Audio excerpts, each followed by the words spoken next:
Clara May Hollister's hand connected with Ezra Pruitt's face so hard her palm split open. Blood dripped onto the snow between them. Her 5 children huddled behind her in the doorway, the youngest crying, the oldest holding a rusted kitchen knife. "You'll never touch my daughters," Clara whispered, her voice shaking but sure. "Not while I'm breathing." Ezra smiled, wiped his cheek, and said the words that would change everything. "Then stop breathing, Clara, because by sundown tomorrow, those children will be mine, legally, whether you're alive or not. If you're watching from anywhere in the world, drop your city in the comments below. I want to see how far Clara's story travels. And if her fight moves you, subscribe and stay until the end. This widow's journey is just beginning. Chapter. The winter of 1878 came early to Wyoming territory, and it came mean. Clara May Hollister had buried her husband in October. By December, she was burying her pride. "Mama, there's nothing left." Josephine's voice was quiet. 15 years old, and already sounding like a woman twice her age. She stood at the pantry, holding the door open to show what Clara already knew. Empty shelves, a half bag of flour gone weevily, 3 potatoes sprouting eyes in the corner. "I know, Josie." "The young'uns are hungry, Mama. Tommy won't stop crying." Clara closed her eyes. 4-year-old Thomas had been crying for 3 days now. Not loud crying, the quiet kind. The kind that meant he'd learned crying loud didn't bring food any faster. That was the kind of crying that broke a mother's heart clean in two. "I'll figure something out." "You keep saying that." "Josephine?" "I ain't trying to be disrespectful, Mama." Josie's voice cracked. "But Emmy asked me this morning if we're gonna die like Papa, and I didn't know what to tell her." Clara crossed the small cabin in 3 steps and pulled her eldest daughter into her arms. Josie was tall now, almost Clara's height, but she still fit the same way she had when she was small. "We ain't dying," Clara said firmly. "Not today, not tomorrow, not ever, if I have anything to say about it." "What are you going to do?" Clara released her daughter and reached for her coat. The wool was thin, patched twice at the elbows, but it was all she had. "I'm going to town." "To do what?" Clara didn't answer. Because the truth was, she didn't know. All she knew was that her children were hungry, her pantry was empty, and somewhere in Silver Creek there had to be someone willing to help a widow with 5 mouths to feed. She'd sold everything worth selling. Samuel's pocket watch, her mother's silver hairbrush, the good dishes they'd gotten as wedding presents. There was nothing left except the land itself. And Ezra Pruitt had been circling that land like a vulture over a dying calf. The walk to town took 2 hours in good weather. In December, with snow up to her knees and wind cutting through her coat like it wasn't there, it took nearly 4. Clara arrived in Silver Creek with her fingers numb and her lips blue, but her spine was straight. She'd learned young that showing weakness invited predators, and this town was full of them. "Mrs. Hollister," she turned. Ada McBride stood in the doorway of her boarding house, a shawl wrapped tight around her shoulders. "Mrs. McBride." "You look half-frozen, child. Come inside." "I can't. I've got business to attend to." "What kind of business?" Clara hesitated. Ada McBride was the closest thing she had to a friend in Silver Creek, but friendship didn't fill empty bellies. "The kind that keeps my children alive." Ada's eyes softened. She was 65 years old, widowed twice, and she'd seen enough of the world to recognize desperation when it stood shivering on her doorstep. "You're going to him, aren't you, Ezra?" Clara's jaw tightened. "He's the only one in town with money to lend." "That man is poison, Clara. Whatever he offers, the cost will be higher than you can pay." "I don't have a choice." "There's always a choice." "Not when your babies are starving." Clara's voice broke on the last word, and she hated herself for it. "Not when your 4-year-old son asks why his belly hurts all the time. Not when your 9-year-old draws pictures of food because she's too hungry to sleep. Ada reached out and gripped Clara's arm. Then come inside. I'll give you what I can. I can't take charity. It ain't charity. It's one woman helping another, the way it should be. Clara shook her head. I appreciate it, Mrs. McBride, truly. But I need more than a meal. I need enough to get through winter. And the only way I'm getting that is from Ezra's general store. She pulled away and continued down the frozen street, her boots crunching in the snow. Behind her she heard Ada call out, "Be careful, Clara. That man wants more than money can buy." Clara knew. God help her, she knew. But what choice did she have? Pruitt's general store sat at the center of Silver Creek, like a spider at the heart of its web. The building was larger than any other in town, 2 stories of false front grandeur that proclaimed Ezra Pruitt's importance to anyone who cared to look. Clara didn't care to look. She pushed through the door and stepped inside, blinking as her eyes adjusted to the dim interior. The store smelled like tobacco and kerosene and something else. Something oily and unpleasant that Clara had learned to associate with Ezra himself. Well. He emerged from behind the counter like he'd been waiting for her. Maybe he had been. Ezra Pruitt was a man who made it his business to know everyone else's. Mrs. Hollister, what a pleasant surprise.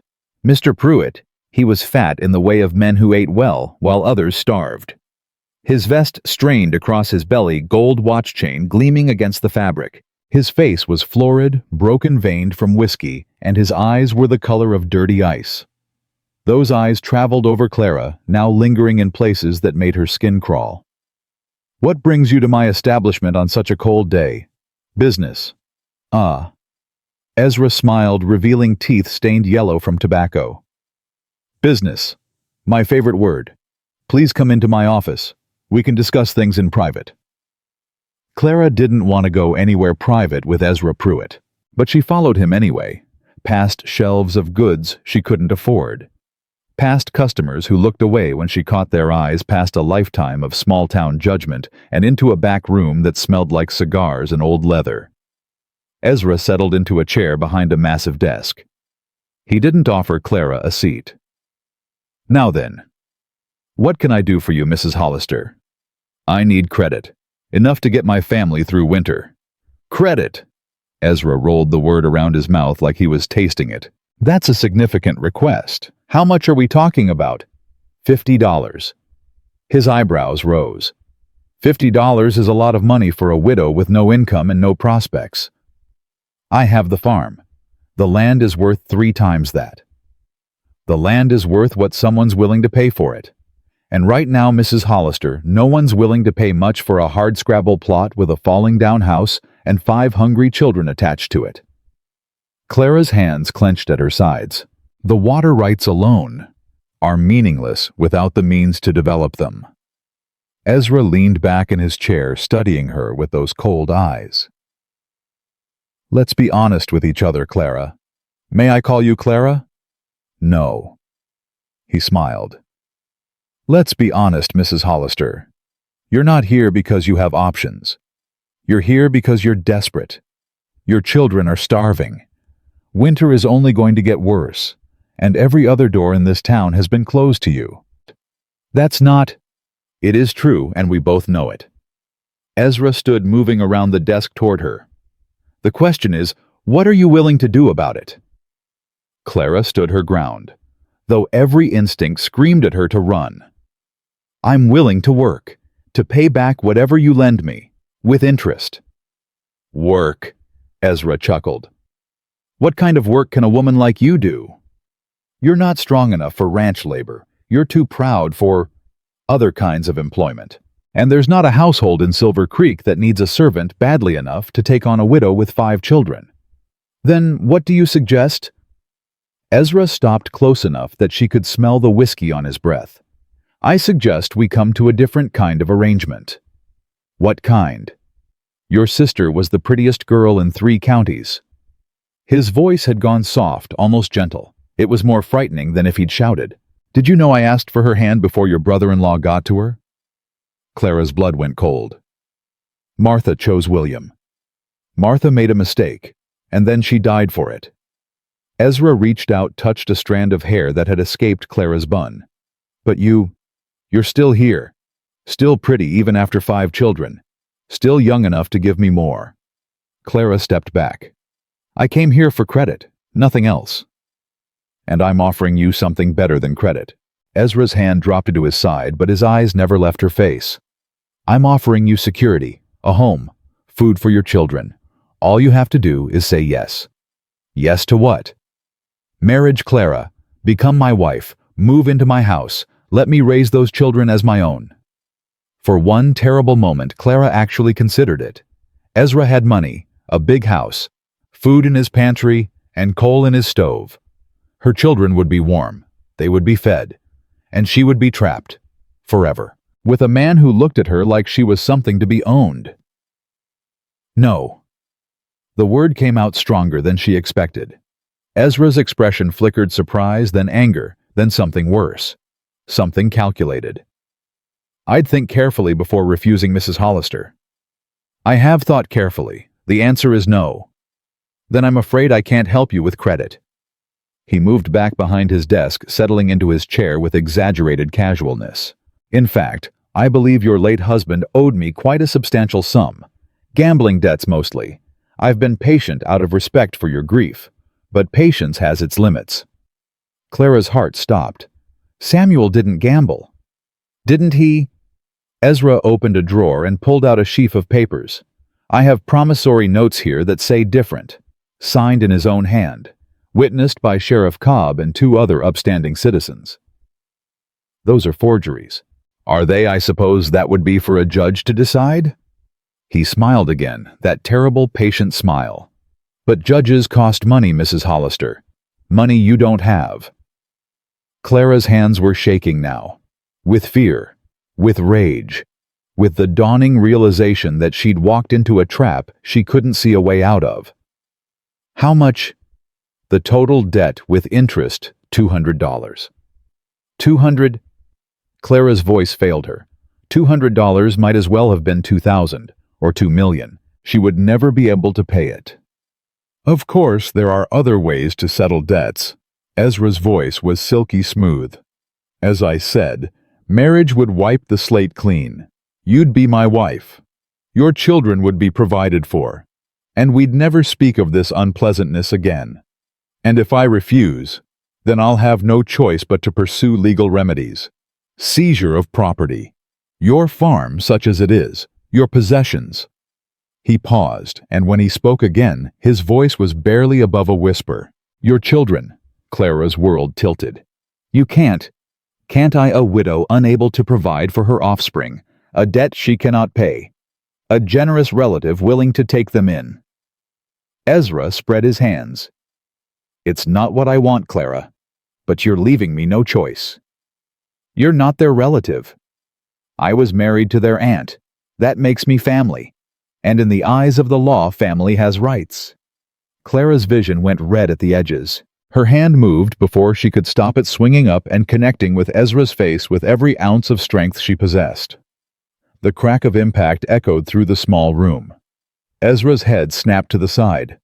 When he turned back, there was blood on his lip and something dark and dangerous in his eyes. That, he said softly, was a mistake. Touch my children and I'll kill you. Such passion. He dabbed at his lip with a handkerchief, examined the blood, then tucked the cloth away. I can see why my brother-in-law preferred you over Martha. She never had your fire. Get away from me. I'm not the one who came here, Mrs. Hollister. You sought me out. You asked for my help. He rose, moving toward her again, and this time there was no pretense of civility in his approach. I'm offering you everything you need. Food, shelter, security. All I ask in return is your hand in marriage. Is that really such a terrible price? Clara backed toward the door. I'd rather die. That can be arranged too. Ezra stopped tilting his head like he was considering a particularly interesting problem. But I don't think you mean it. Not really. Because dying means leaving those 5 children alone. And we both know what happens to orphans in this territory. Clara's back hit the door. Her hand found the handle twisted. You have until sundown tomorrow, Ezra said. Come to me as a bride, or I'll come to you with the sheriff. Either way, Clara, you're going to be mine. The only question is whether your children will have a mother when it happens. Clara yanked the door open and fled.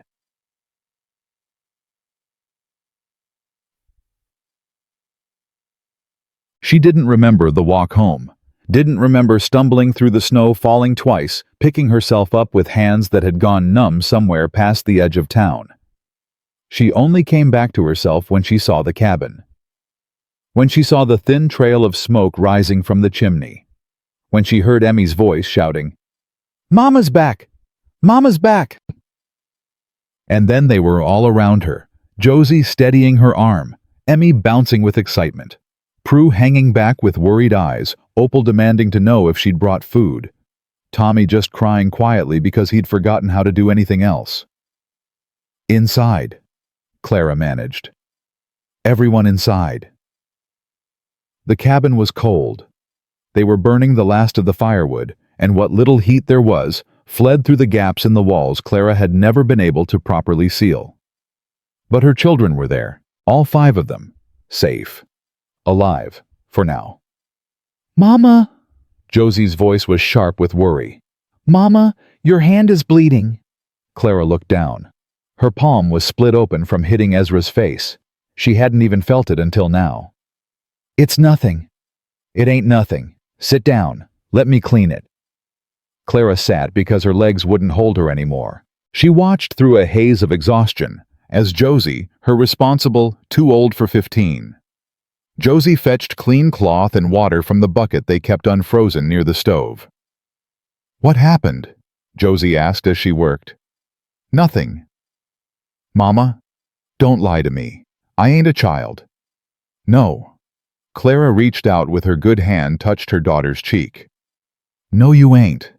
And I'm sorry for that. I'm sorry you had to grow up so fast. Just tell me what happened." So Clara told her, all of it.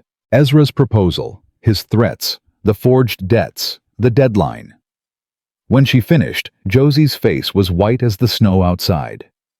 "He can't do that. He can't just take us. He thinks he can, and he's got the sheriff in his pocket. Then we run. Tonight. We pack what we can carry and we go. Go where Josie. We've got no money, no wagon, no horse. Your brother is 4 years old and your sister Opal is 6. How far do you think we'd get before we froze to death?" Josie had no answer, because there was no answer. Clara pulled her daughter close and held her, while in the next room the other children played some quiet game, unaware that their world was about to end. "I won't let him take you," Clara whispered. "Any of you. I'll die first." "Mama." "I mean it, Josie. Whatever happens tomorrow, you keep your sisters and brother safe. You hear me? Whatever happens." "Nothing's going to happen. We'll figure something out. We always do." But they both knew that was a lie. Some problems couldn't be figured out. Some traps had no escape.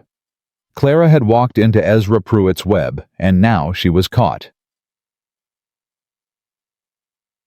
That night, Clara lay awake in the dark, listening to her children breathe. All 5 of them were crammed into the one bed. Now it was the only way to stay warm. Tommy was curled against her side, his small hand fisted in her nightgown. Opal was pressed against his back. Prue and Emmy were tangled together at the foot of the bed. Josie slept sitting up against the headboard, a kitchen knife in her lap. My babies, Clara thought. My whole world. She'd failed them.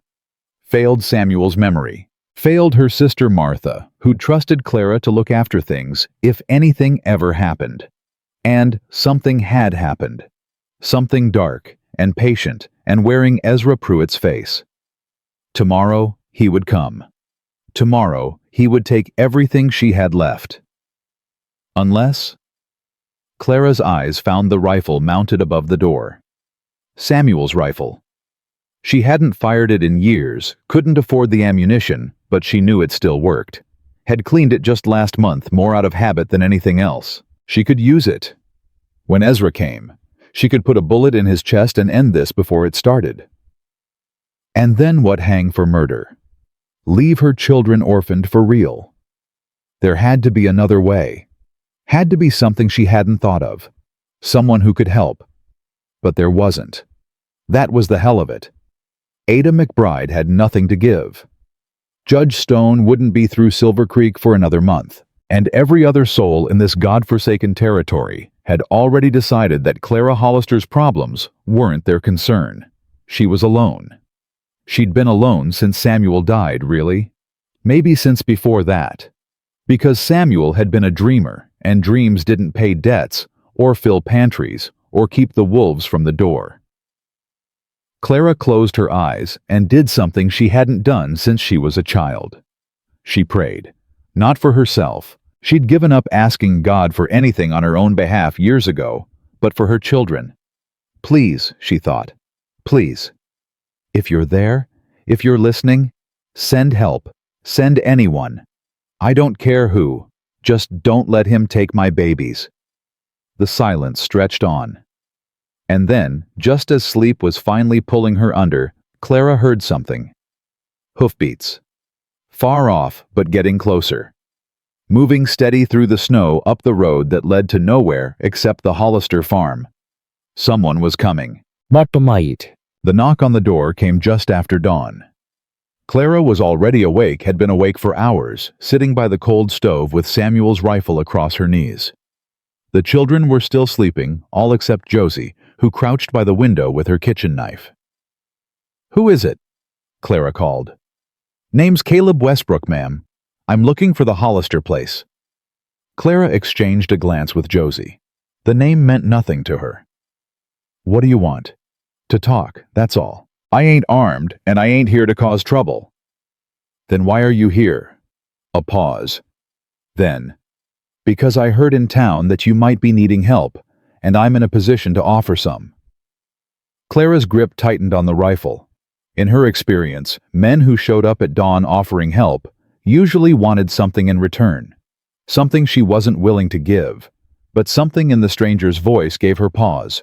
Something steady, something patient, something that didn't sound like Ezra Pruitt at all. "Josie," she whispered, "stay with the children." "Mama." "Stay." Clara rose, crossed to the door, and lifted the wooden bar that kept it closed. She opened it just wide enough to see out the rifle aimed at the gap. The man on her porch was tall. That was the first thing she noticed. Tall and broad-shouldered, and dressed in the worn clothes of a working rancher. His hair was dark, threaded with gray at the temples, and his eyes were the color of strong coffee, dark, quiet, unreadable. There was a scar on his left hand, she saw, pink and puckered like old burns. "Mrs. Hollister." "Who's asking?" "Cal Westbrook, like I said. I own a spread up north, Cottonwood Ranch." Clara had heard of Cottonwood. Everyone had. It was one of the biggest operations in the territory, and its owner was known to be a fair man if a distant one. "What do you want with me?" "I was in Pruitt's store yesterday." Cal's voice was matter-of-fact, but something flickered in those dark eyes. "Heard him talking to the sheriff after you left, talking about what he planned to do. To you. To your children." Clara's heart hammered. And I don't hold with that kind of thing." Cal took off his hat, held it in both hands. "I had a daughter once. Lost her young. The idea of any child being taken from their mama by a man like Ezra Pruitt." He stopped, jaw tightening. "It ain't right, and I ain't gonna stand by and let it happen." "You don't know me. You don't owe me anything." "No, ma'am, I don't." Cal met her eyes, and something in his gaze made Clara's throat tighten. "But I know what it's like to lose everything you love. And I know what it's like when folks look the other way because helping would be inconvenient. I'm not that kind of man, Mrs. Hollister. Never have been." "So what are you offering charity?" "Work." The word was simple, direct. "I need help at the ranch. Someone to cook, clean, keep house. There's a foreman's cottage sitting empty big enough for you and all 5 children. Pays $15 a month plus room and board. And..." He paused. "And I've got enough money to buy out whatever debt Pruitt claims you owe. Pay him off, clear the slate. You'd owe me instead, but I'm a patient creditor. You could work it off over time. No interest, no threats, no conditions except honest labor. Clara stared at him. The words made sense, but she couldn't quite make herself believe them. Why? Why what? Why would you do this? For a stranger, you don't know me, don't know my children. What's in it for you? Cal was quiet for a long moment. Then he said, I told you I lost a daughter. What I didn't tell you is how. House fire. My wife and my little girl both gone. I tried to save them. Couldn't. He held up his scarred hand. Clara understood now what had caused those marks. I was a lawman before that. Thought I was doing good work, making the world safer. But I couldn't make it safe enough for my own family. Cal's voice was steady, but there was something raw underneath. After they died, I quit. Bought the ranch. Built something new.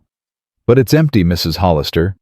Big house, plenty of land, not a soul in it except me. So you want company. I want to do something that matters, something besides raising cattle and counting money. He looked past her toward the cabin where her children were just beginning to stir. I can't save my wife, can't save my daughter, but maybe I can help save yours. Clara's eyes burned. She blinked hard, refusing to let the tears fall. And if I say no, then I'll ride back where I came from and wish you well. I'm not Ezra Pruitt, ma'am. I don't force folks into anything, but I'm offering you a way out if you want it. A way to keep your children fed and safe and together. All I'm asking is that you consider it. From inside the cabin, Clara heard Tommy's voice, small and querulous. Mama, Mama, I'm hungry. And that in the end was what decided her. Not Cal Westbrook's steady eyes, or his burned hands, or his story about a lost daughter. Just her own son's voice, asking for food she couldn't give him. Clara lowered the rifle. Come inside, Mr. Westbrook. We need to talk. Cal Westbrook stepped into the cabin and stopped just inside the doorway, his eyes adjusting to the dim light. Clara watched him take in the scene. The cold stove, the empty shelves, the 5 children now clustered together on the bed like frightened rabbits. Tommy had stopped crying. He was staring at the stranger with wide eyes, his thumb jammed in his mouth. Mama, Josie's voice was sharp. Who is this? His name is Cal Westbrook. He owns a ranch up north.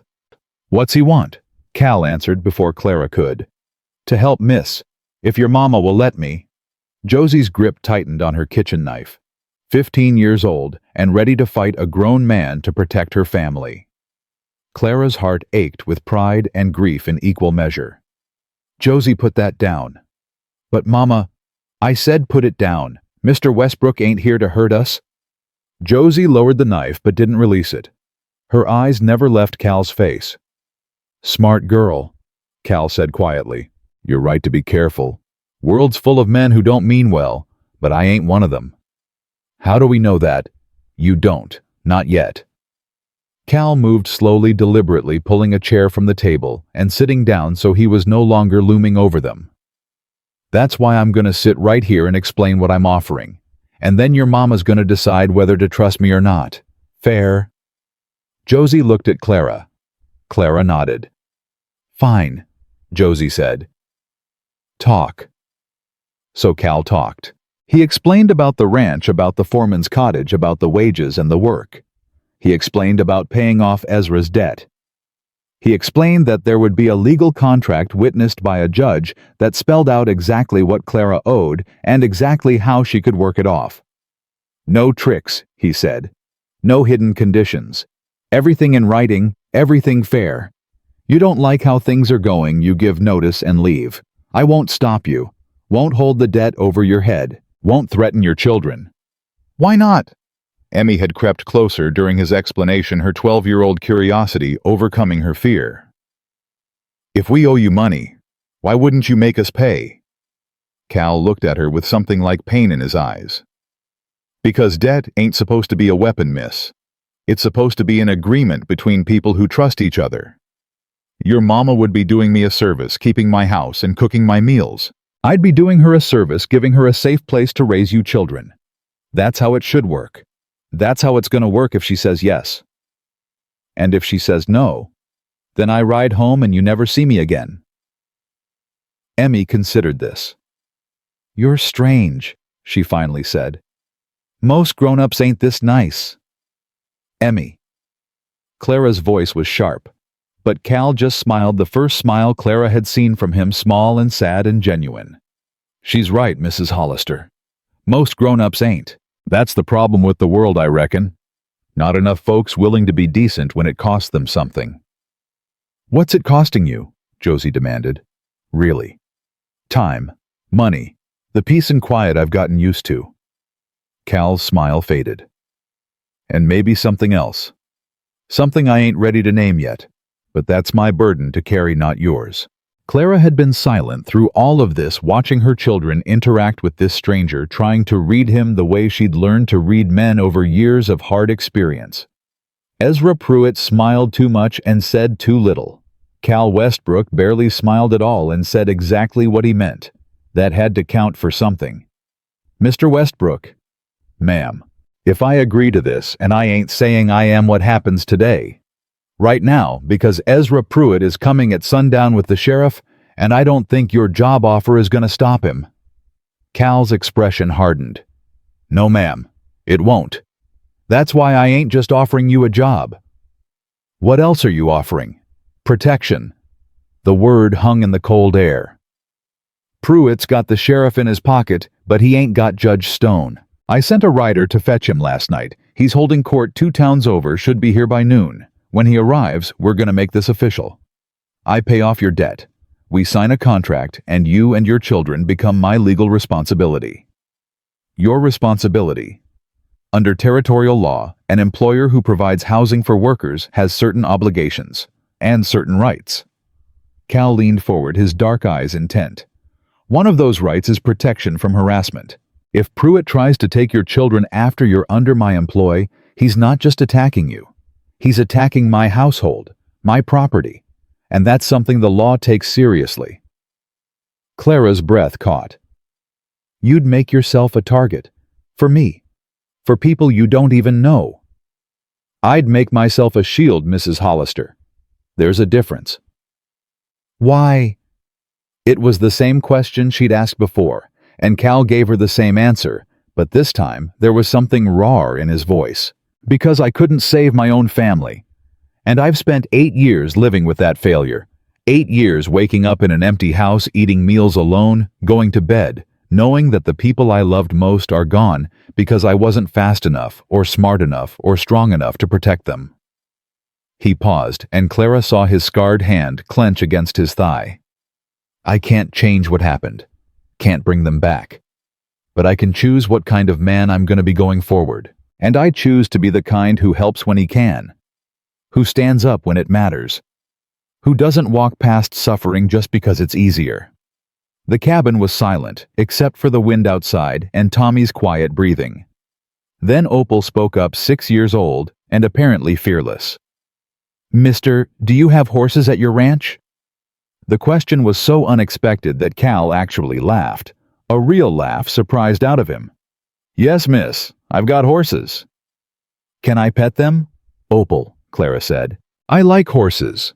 Opal continued undeterred. Papa said he'd get me a pony someday, but then he died, and Mama says we can't afford ponies, but maybe if we live at your ranch, I could pet your horses sometimes, and maybe learn to ride, and... Opal, that's enough. But Cal was smiling again, and this time it reached his eyes. You can pet all the horses you want, little miss. And I'll teach you to ride myself if your mama allows it. Opal turned to Clara with shining eyes. Mama, please. Please, can we go? Clara looked at her youngest daughter, at the hope blazing in that small face, and felt something crack open in her chest. When was the last time any of her children had looked hopeful? When was the last time they'd had anything to hope for? Mr. Westbrook. Ma'am, I have conditions. Name them. First, everything goes through Judge Stone. I want legal papers, contracts, witnesses. I won't be trapped again by a man's word. Agreed. Second, my children stay with me. Always. No matter what. If anything about this arrangement changes, they come first. Before the debt, before the work, before anything. Agreed. Third. Clara hesitated. This was the hardest one to say. Third, this is employment. Nothing more. I ain't looking for a husband. Ain't looking for anything except a safe place to raise my children. If that's not enough for you, if you're expecting something else, tell me now so I can refuse. Cal met her eyes squarely. Mrs. Hollister, I buried my heart with my wife 8 years ago. I ain't looking for romance any more than you are. What I'm offering is exactly what I said, work, wages, and safety. Nothing more, nothing less. Clara searched his face for any sign of deception. Found none. Then I accept. The words felt like jumping off a cliff, terrifying, irreversible, but also somehow like flying. Josie made a sound relief or fear, Clara couldn't tell which. Mama, are you sure? No, Clara admitted. I ain't sure of anything, but I'm sure that staying here means losing you, all of you, and that's something I won't survive. She turned to Cal. What do we do now? Now we wait for Judge Stone. He'll be here by noon, like I said. In the meantime... Cal stood, reached into his coat, and pulled out a paper-wrapped package. I brought supplies. Figured you might need them. He set the package on the table. Clara stared at it. What is it? Food. Bacon, bread, coffee. Some dried apples for the young'uns. It ain't much, but it'll hold you till we can get you settled proper. Clara's hands were shaking as she unwrapped the package. The smell of bacon hit her first, rich, salty, impossibly good. Then the bread, fresh baked and still soft.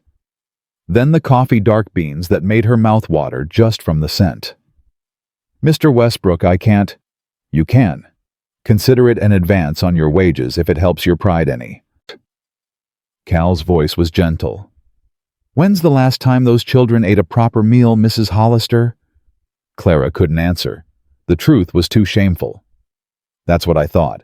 So cook them some breakfast. I'll keep watch outside in case Pruitt decides to come early.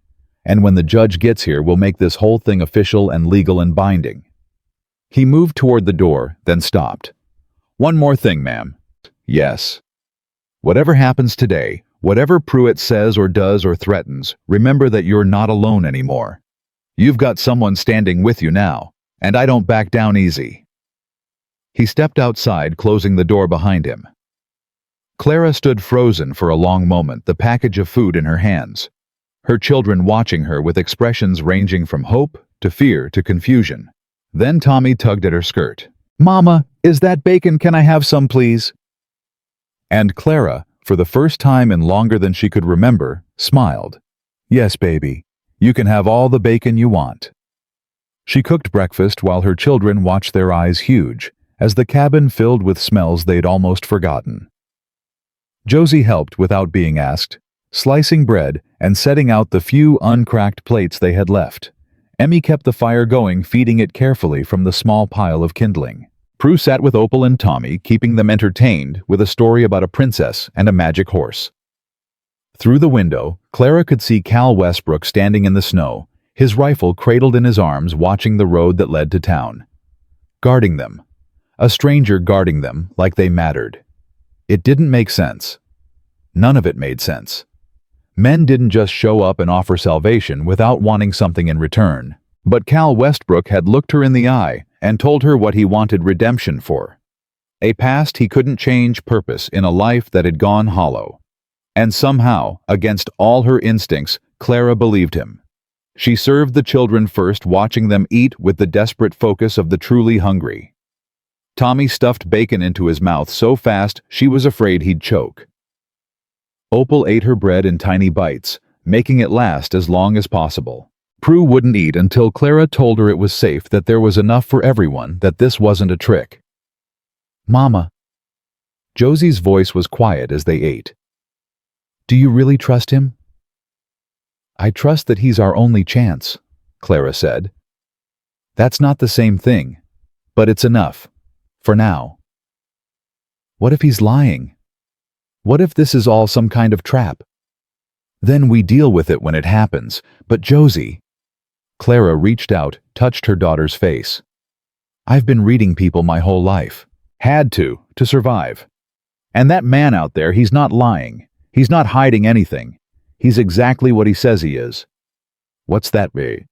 Broken, same as us. Just trying to find something worth living for. Josie was quiet for a moment. Then she nodded slowly. Okay, Mama. I trust you. They finished eating. Clara cleaned up, moving through the familiar motions automatically while her mind raced ahead to what was coming. Judge Stone would arrive soon. Contracts would be signed. And then they would leave this cabin, this farm, this life, and start over somewhere new. The thought was terrifying. It was also, for the first time in years, hopeful. A shout from outside shattered her thoughts. Ryder coming! Clara's blood went cold. She moved to the window, her heart pounding. But it wasn't Ezra Pruitt. It was a man on a gray horse moving fast, wearing the black coat of a circuit judge. Judge Stone had arrived. Clara stepped outside, squinting against the snow glare. Cal had moved to intercept the rider, was speaking with him in low tones. Then both men turned toward her. Mrs. Hollister. Judge Stone dismounted, a tall man with white hair and sharp eyes. Mr. Westbrook has explained the situation. I must say it's an unusual request. But legal, perfectly legal. An employer has every right to pay off a worker's debts as part of an employment contract. And once you're under Mr. Westbrook's legal protection... The judge's mouth thinned. Let's just say Mr. Pruitt will find his options considerably limited. Can you do this quickly?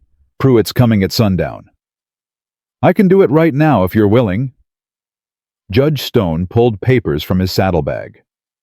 I prepared the contracts before I left. Standard employment agreement with provisions for debt assumption and transfer. All I need is signatures from both parties and 2 witnesses. I'll witness, Cal said. And I will as well, said a voice from behind them. Clara turned. Ada McBride was picking her way through the snow, wrapped in shawls, her breath pluming white in the cold air. Mrs. McBride, what are you doing here? Mr. Westbrook stopped by the boarding house last night. Told me what he was planning. Ada reached Clara and took her hands. Did you think I'd miss this? After everything you've been through? Clara's eyes burned. You didn't have to come. Yes, I did. Someone needs to witness that at least one good thing happens in this godforsaken territory. Ada squeezed her hands. Now let's get these papers signed before that snake Pruitt slithers out of whatever hole he's been hiding in.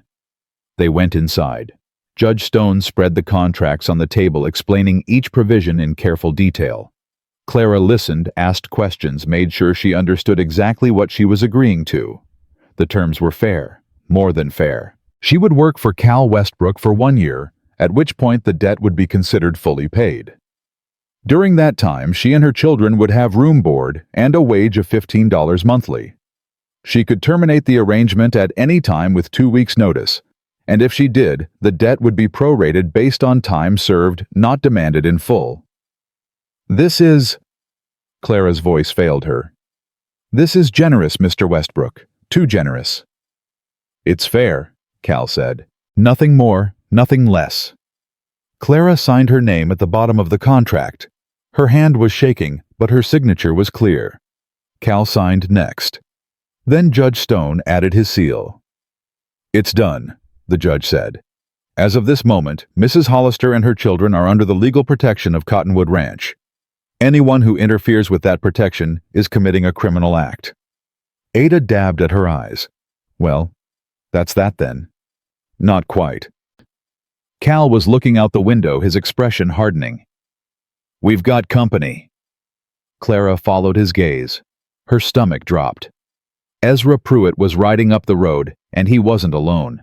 Sheriff Cobb rode beside him, and behind them came 2 more men, hired muscle from the look of them. 4 against 1, Ada murmured. 4 against 3.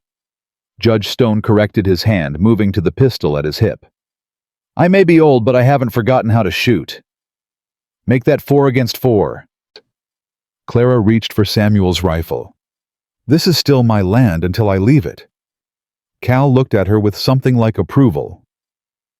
Mrs. Hollister, you might want to stay inside with the children. Like hell I will. Those men are here because of me. I won't hide while others fight my battles. Mama! Josie's voice was frightened. What's happening? Stay with your brothers and sisters. Keep them in the back room. Don't come out until I tell you it's safe. But, now Josephine. Josie grabbed Tommy and Opal, herding them toward the back. Emmy and Prue followed, Prue's eyes huge with terror. Clara stepped onto the porch, rifle in hand, as Ezra Pruitt reined his horse to a stop. Well, well. Ezra's voice was jovial, but his eyes were poison. A welcoming committee. How touching. Mr. Pruitt. Judge Stone stepped forward. I'm surprised to see you out this way. Judge Stone, what brings you to this remote corner of the territory? Legal business. I've just witnessed a contract between Mrs. Hollister and Mr. Westbrook here. She's now employed at Cottonwood Ranch. Her debts have been assumed and are being paid in full. Ezra's smile flickered. Just for a second, but Clara saw it. Is that so? How convenient? Perfectly legal, the judge continued. I have the paperwork right here if you'd like to examine it. That won't be necessary. Ezra dismounted, moving with the deliberate casualness of a man who believed he held all the cards. You see, Judge, there's been a misunderstanding.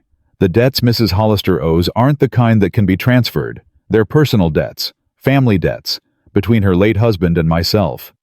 I've seen your promissory notes, Mr. Pruitt. They're standard debt instruments transferable under territorial law. Ah, but that's where you're wrong. Ezra's smile widened. Those notes were just the beginning. There are other obligations, more intimate ones. Samuel Hollister promised me something before he died. Something that paper contracts can't cover. Clara's blood went cold. You're lying. Am I? Your husband came to me in desperation, Clara. Begged me for money. Said he'd do anything to pay it back. Ezra's eyes glittered.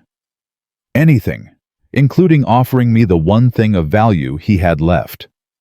And what was that? You. The word hung in the air like a curse. He promised you to me, Clara, in writing, a marriage contract to be executed upon his death or default. Ezra reached into his coat and pulled out a folded paper. Care to see? Clara's rifle came up before she could stop it. That's a lie. Samuel would never. Samuel was desperate. Desperate men do desperate things. Ezra held out the paper. Judge, I believe you'll find this document in order. Signed, witnessed, and legally binding. Judge Stone took the paper, his face grave. He examined it for a long moment. This appears to be a marriage contract, he said slowly. Dated 3 months before Mr. Hollister's death, promising Mrs. Hollister in marriage to Mr. Pruitt upon either the death of her husband or his failure to repay specified debts. No. Clara's voice was a whisper. No, that's not. Samuel wouldn't. I'm afraid he did. Ezra's voice was silky smooth. Your husband loved you, Clara. He just loved gambling more. And when the debts piled up and he had nothing left to offer, he offered you. Cal spoke for the first time. Let me see that document. Judge Stone handed it over. Cal studied it, his face unreadable. This is forged, he said flatly. I beg your pardon. The signature. It's close, but it's not right. The loop on the H is too tight. The cross on the T is too high. Cal looked up, his eyes cold. I've seen Samuel Hollister's signature, Mr. Pruitt. On cattle receipts, land surveys, 6 documents over the years. This ain't his hand. That's a serious accusation, Mr. Westbrook. It's the truth. Ezra's smile didn't waver, but something shifted behind his eyes. Even if that were true, which it isn't, you'd have to prove it in court. And courts take time. Months, maybe years. He turned to Sheriff Cobb. In the meantime, I have a legal claim to this woman and her children. Sheriff, do your duty. Cobb dismounted reluctantly, his hand on his pistol. Now, Mr. Pruitt, maybe we should... I said do your duty. This woman is legally promised to me. Her resistance is understandable but irrelevant. Take her into custody." The sheriff hesitated. He looked at Judge Stone, at Cal, at Clara with her rifle, at the two hired men behind him, hands on their weapons. "I don't think that's going to happen," Cal said quietly. "Not today. Not ever." "And who's going to stop me? You?" Ezra laughed. "One broken-down rancher against 4 armed men. The odds aren't in your favor, Westbrook." "Maybe not." Cal didn't move, didn't raise his voice, but something in his stance shifted, became predatory. "But I've faced worse odds, and I'm still standing." "Are you threatening me?" "I'm making you a promise. If your men draw on me, I'll kill you first, before anyone else has time to react, before your sheriff can blink, before your hired guns can clear leather. You'll be dead on the ground while they're still figuring out what happened." Ezra's face went pale. "You wouldn't dare." "Try me." The standoff stretched out seconds, feeling like hours. Clara's finger rested on the trigger of her rifle, her heart pounding so loud she was sure everyone could hear it. Then Judge Stone stepped forward. "Mr. Pruitt, I'm going to give you some legal advice, free of charge." His voice was calm, almost pleasant. "That document you're holding is a forgery. We both know it. And when this goes to court, and it will go to court, I'll personally ensure that every forgery expert in the territory examines it. You can't prove. I can prove that you've been harassing this woman, threatening her, trying to coerce her into marriage through fraud and intimidation." The judge's eyes hardened. "Those are hanging offenses, Mr. Pruitt. Even if you somehow beat the forgery charges, you'll spend years in prison. Your business will be destroyed. Your reputation will be ruined. Or," Judge Stone continued, "you can walk away right now, tear up that fake document, forget this whole sordid scheme, and we'll all pretend this never happened." Ezra's face was a mask of fury. "You can't do this to me. I have rights. You have nothing." Clara's voice rang out strong and clear. "My husband never promised me to anyone. He loved me. He was weak, yes, and foolish, but he loved me. And he would never ever have sold me like cattle." She stepped forward, rifle steady. "I know what you did, Ezra. I know you've been planning this since before Samuel died. Maybe you even had something to do with that mine collapse.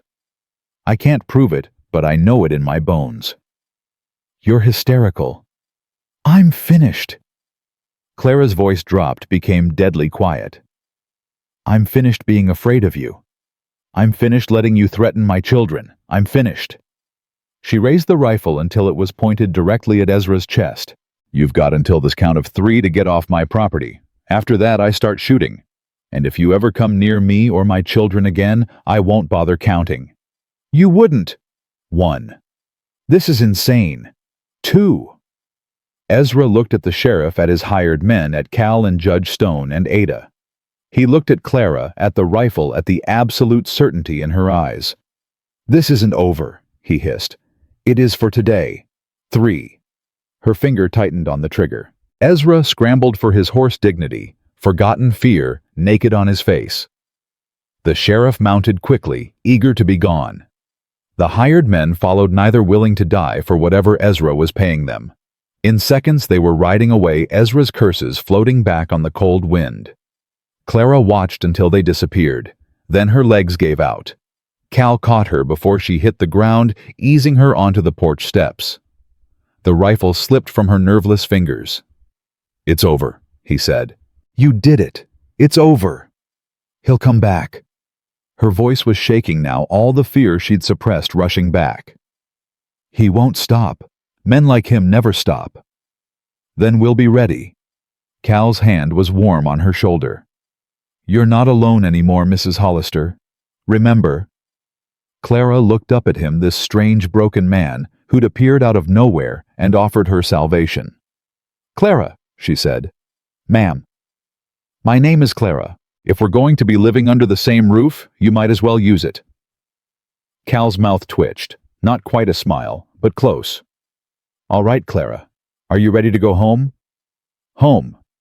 The word settled into her chest like a warm coal. "Yes," she said. "I believe I am." The wagon rattled north through snow that seemed to have no end. Clara sat on the bench beside Cal, her children huddled in the back under every blanket they owned. Tommy had fallen asleep against Josie's shoulder. Opal kept asking how much farther. Emmy was trying to count the trees they passed, and Prue hadn't spoken a word since they left the cabin. Clara understood. She hadn't found words either. Everything she'd known for the past 7 years was behind her now. The cabin where she'd brought 5 babies into the world. The land Samuel had sworn would make them rich. The grave where she'd buried him unmarked because she couldn't afford a stone. She'd left it all without looking back. Couldn't afford to look back. Looking back meant second-guessing, and second-guessing meant weakness, and weakness would get her children killed. "You're quiet?" Cal said, thinking. About whether I just made the biggest mistake of my life or the smartest decision I ever made. Cal kept his eyes on the road. Probably both. Most important choices are. They rode in silence for another mile. The horse's breath plumed white in the cold air. Somewhere behind them a wolf howled long and lonely. "Mr. Westbrook, thought you said to call you Clara." "I did, and you can call me Clara, but I need to ask you something, and I need you to answer honest." "Ask." Clara turned to look at him, studying his profile. The strong jaw, the tired eyes, the scar tissue on his hand where he gripped the reins. "Back there, when you said you'd kill Ezra first, did you mean it?" Cal was quiet for a long moment. Then he nodded. "Yes, ma'am. I meant every word. You've killed before." It wasn't a question. Cal's jaw tightened, but he didn't deny it. "I was a lawman for 12 years. Sometimes the badge meant talking folks down. Sometimes it meant putting them down. I did what the job required. And when you stopped being a lawman, after I swore I'd never kill again unless I had no other choice." He finally looked at her, and something dark moved in his eyes.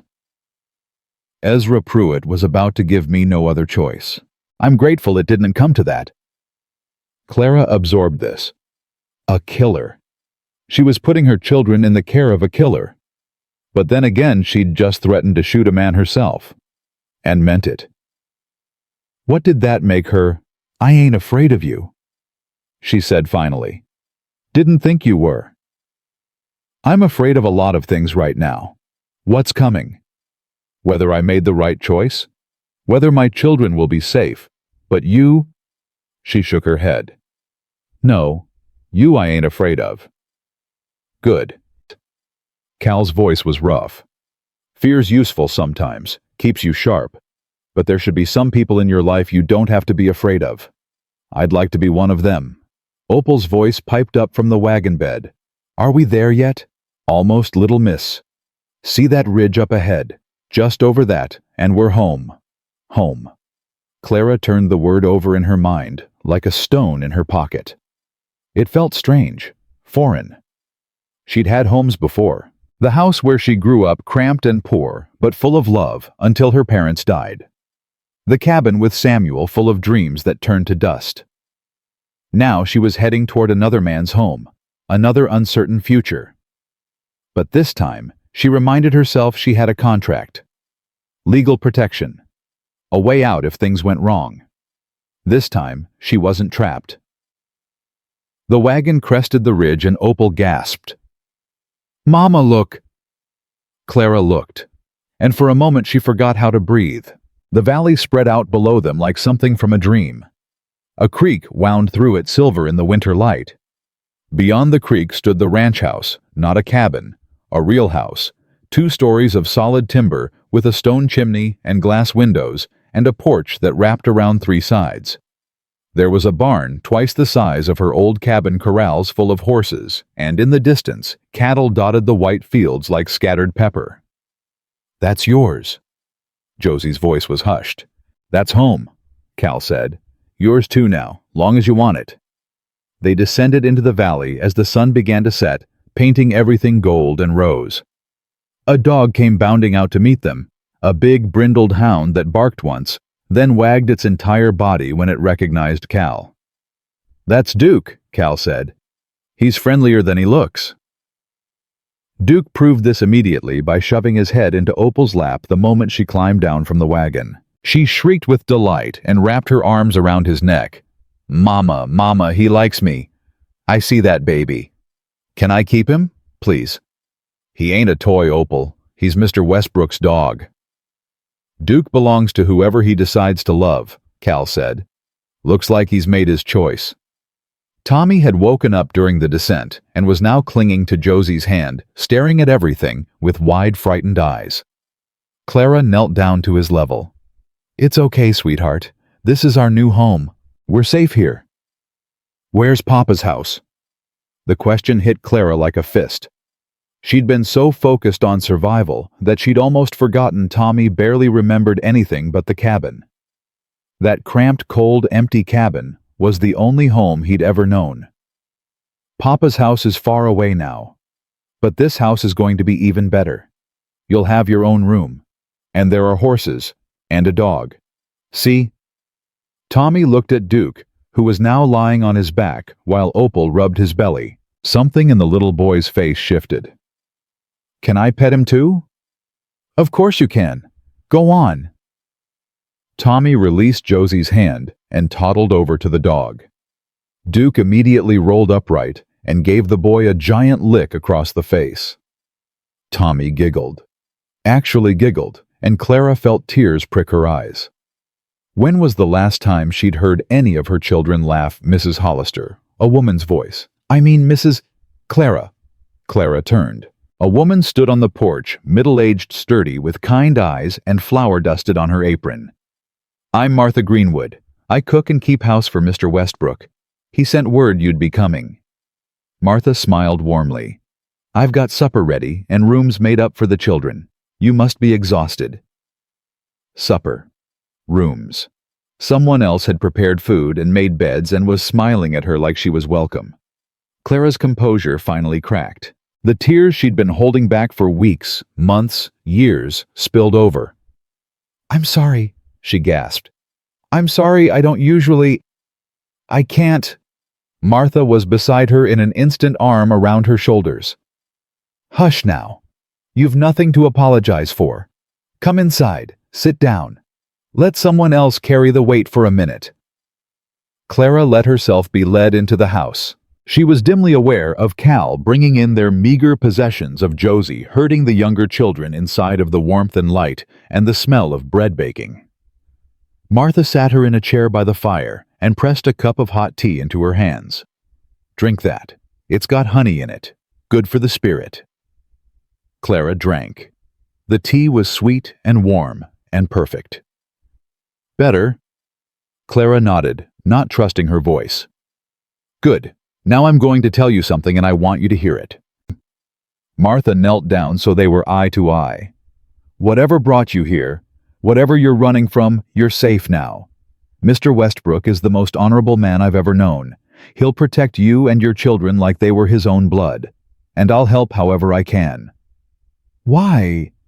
Clara's voice came out as a whisper. "Why would strangers—" "Because it's right." Martha's voice was firm. "Because good people help each other when they can. And because this house has been too quiet and too empty for too long. Those children of yours." She smiled.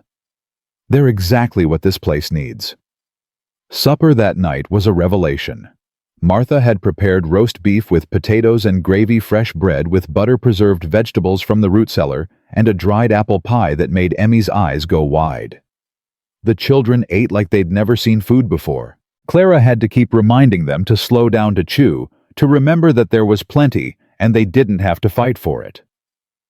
Cal sat at the head of the table watching them with an expression Clara couldn't quite read.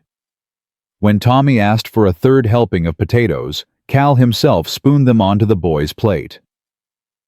"Growing boys need their strength," he said gruffly.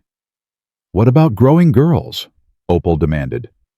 "Growing girls need their strength too. Martha, is there more pie?" After supper, Martha showed them to their rooms. Clara had expected to share space with her children, had been prepared to sleep on the floor if necessary. Instead, she found a proper bedroom with a real bed and a washstand and curtains on the window. The children's room was next door, large enough for all 5 of them, with 2 beds and a trundle and a rag rug on the floor. "It's so big," Prue whispered. They were the first words she'd spoken all day. "Is it really ours?" Emmy asked. "It's really yours," Martha said, "for as long as you want it." Clara helped her children wash up and change into night clothes. She tucked Tommy in first, then Opal, then Prue. Emmy and Josie were old enough to manage themselves, but Clara kissed them both anyway. "Mama." Josie's voice was quiet. "Do you think we're really safe here?" Clara considered lying, considered saying yes, of course, everything's fine. But Josie was 15 years old and had seen too much to believe comfortable lies. "I think we're safer than we've been in a long time," Clara said carefully. "I think Mr. Westbrook is a good man. I think this is our best chance. But you don't know for sure." "No, I don't know anything for sure. But I know I'll do whatever it takes to protect you. All of you. Always." Josie nodded slowly. "I believe you, Mama." "Good. Now get some sleep. Tomorrow we start learning how this household runs."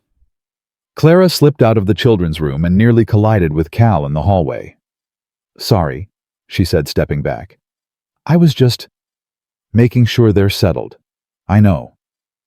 Cal's voice was quiet in the dim corridor. "They seem like good children."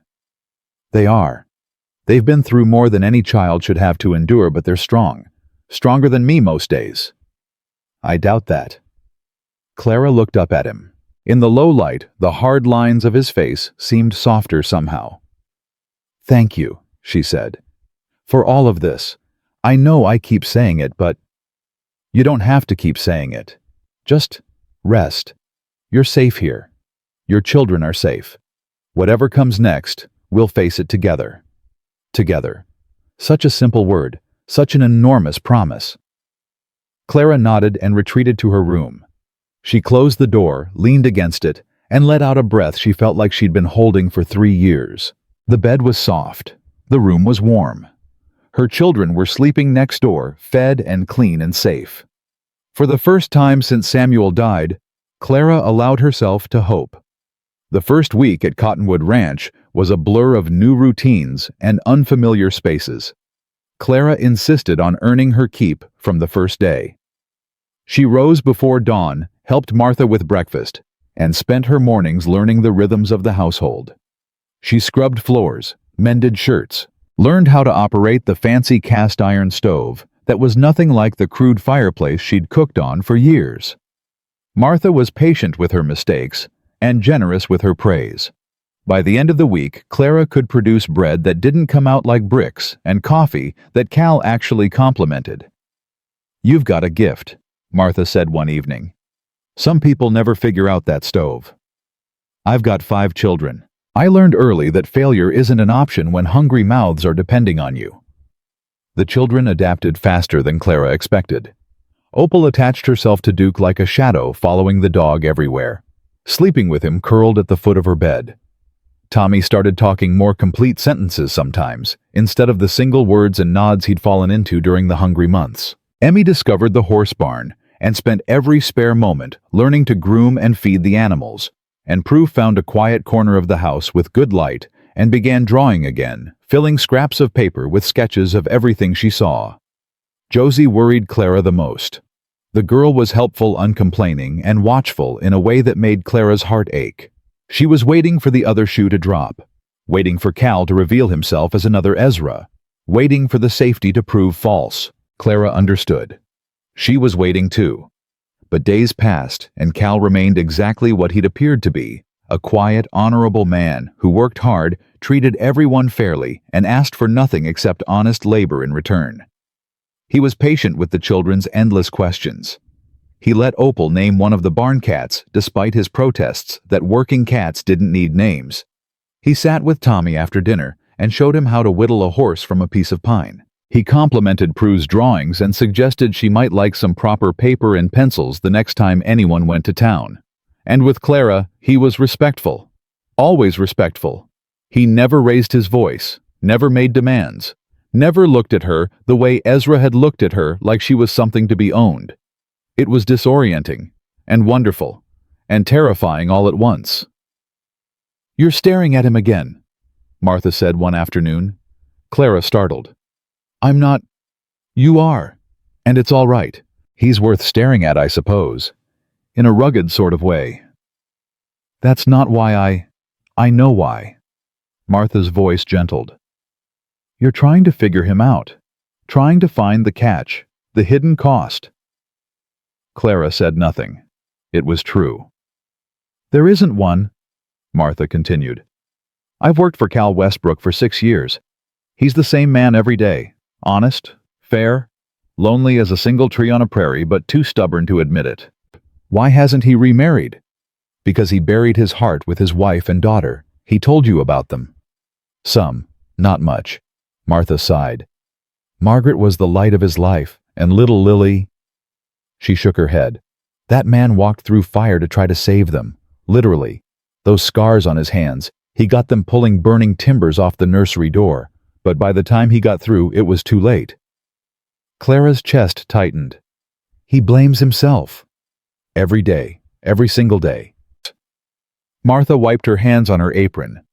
"He built this ranch from nothing after they died, threw himself into the work like a man trying to outrun his own shadow. But you can't outrun grief. It just sits there waiting, no matter how far you go. So why did he help me? Why take on a widow with 5 children when he could have just stayed alone?" Martha smiled. "You'd have to ask him that. But if I had to guess, I'd say those children of yours reminded him that there's still good in the world, still innocence, still things worth protecting." That night, Clara found Cal on the porch, staring out at the mountains in the gathering dusk. "Mind if I join you?" He glanced up surprised. "It's cold out here." "I've survived worse cold." She settled into the chair beside his, pulling her shawl tight around her shoulders. "I wanted to thank you. Again. Clara. Not just for the rescue, for how you've been with my children. Tommy whittled for an hour today. Prue actually smiled at supper. I haven't seen them this happy in—" She had to stop, her voice threatening to break. "In longer than I can remember." Cal was quiet for a moment.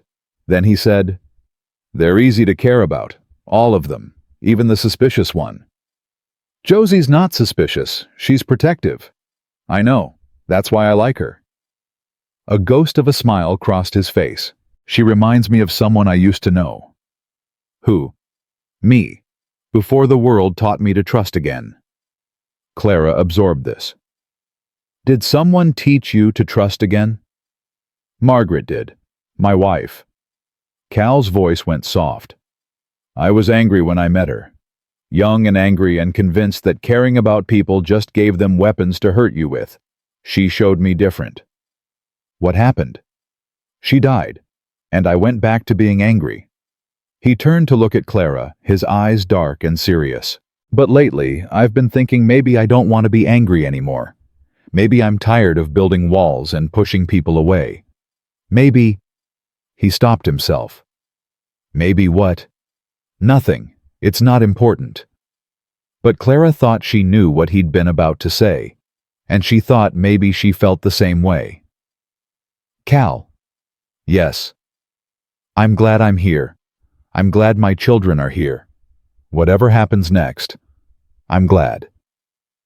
He looked at her for a long moment. Then slowly he smiled. "So am I, Clara. So am I." The peace lasted 12 more days. On the 13th day, a rider came from town with news that made Clara's blood run cold. Ezra Pruitt had hired lawyers. He was taking his case to the territorial court. He was claiming that Clara had entered into her employment contract under duress, that Cal Westbrook had essentially kidnapped her and her children, and that the forged marriage document was genuine. The trial was set for 2 weeks from now, and if Ezra won, Clara and her children would be returned to his custody. "He can't win," Josie said fiercely when Clara told them. "The document is fake. Everyone knows it's fake." "Knowing and proving are different things," Clara said wearily. What are we going to do, Mama? Emmy's voice was small. Do we have to go back? No. Clara's voice was steel. We're not going back, not ever. I don't care what any court says. But if the law protected Ezra Pruitt while he forged documents and threatened children. The law let Sheriff Cobb look the other way while your father was cheated and your mother was terrorized. The law is only as good as the people enforcing it, and in Silver Creek, those people are bought and paid for. So what do we do? Clara looked at her 5 children, Josie, fierce and frightened, Emmy trying to be brave, Prue with tears streaming silently down her face, Opal clinging to Duke like a lifeline. Tommy too young to understand but old enough to sense that something was very wrong. We fight, Clara said, with everything we have. And we pray that's enough. That night, after the children were in bed, Clara found Cal in his study, surrounded by legal documents and looking older than she'd ever seen him. Tell me the truth, she said. Can we win this? Cal set down the paper he'd been reading. Honestly, I don't know. Ezra's got money and influence. He's hired the best lawyers in the territory, and the judge who'll be hearing the case. He shook his head. Judge Harrison owes Pruitt favors, a lot of them. So it's hopeless. I didn't say that. Cal stood, moved toward her. I said I don't know. There's still Judge Stone. He's been gathering evidence of Ezra's forgeries, his harassment, his business dealings. If we can get that evidence in front of a jury, If. Cal reached out, touched her arm. Clara, I need you to understand something. Whatever happens in that courtroom, I'm not giving up. Not on you, not on those children. If the law fails us, we'll find another way. What other way? I don't know yet, but I'll find one. His grip tightened. I made you a promise. I meant it. Clara looked into his eyes and saw something there she hadn't expected. Something beyond duty or honor or the simple desire to do right. Something that looked terrifyingly like love. Cal. A scream split the night. High, terrified, coming from upstairs. Tommy! Clara was moving before she could think, racing up the stairs, Cal's footsteps pounding behind her. She burst through the children's door to find Prue holding Tommy, his small body shaking with sobs, his eyes wild and unseeing. He woke up screaming. Prue said, her own voice trembling. He keeps saying someone's coming. Someone's going to take us away. Clara gathered her son into her arms, pressing his face against her shoulder. Shh, baby. Shh. No one's taking you anywhere. Mama's here. Mama's got you. He's coming. Tommy whimpered. The bad man. He's coming for us. No one's coming, sweetheart. We're safe. We're safe. But even as she said the words, Clara felt the lie of them burning in her throat. Because Tommy was right. The bad man was coming. And Clara had no idea how to stop him.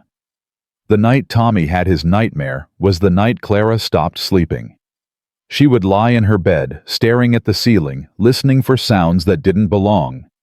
Hoofbeats on the frozen road. Footsteps on the porch. The creak of a door being forced open. Every noise sent her heart racing. Every shadow seemed to move. Cal noticed. Of course he noticed. You look like death walking, he said, on the third morning, setting a cup of coffee in front of her. When's the last time you slept more than an hour? I'm fine. You're not fine. You're exhausted and scared and trying to carry the weight of the world on your shoulders. He sat down across from her at the kitchen table. Let me help. You're already helping. You've done more than anyone has a right to ask. I'm asking anyway. What do you need? Clara wrapped her hands around the warm cup, trying to stop their trembling. I need to know my children are safe. I need to know that Monster won't get his hands on them. I need... Her voice broke. I need to stop feeling like I'm standing on the edge of a cliff waiting to fall. Cal reached across the table and covered her hands with his own. His palms were rough with calluses, warm despite the cold morning. You're not going to fall. And if you do, I'll catch you. Clara looked up at him. Why? Why what? Why do you care so much about me, about my children, were nothing to you. Strangers you took in out of pity. Is that what you think? Cal's voice was quiet. That this is pity. What else would it be? He was silent for a long moment. Then he released her hands and sat back. When Margaret died, I wanted to die too. I'm not being dramatic. I'm telling you the truth. I held a gun to my head one night about 6 months after the fire. Had my finger on the trigger. Was ready to pull it.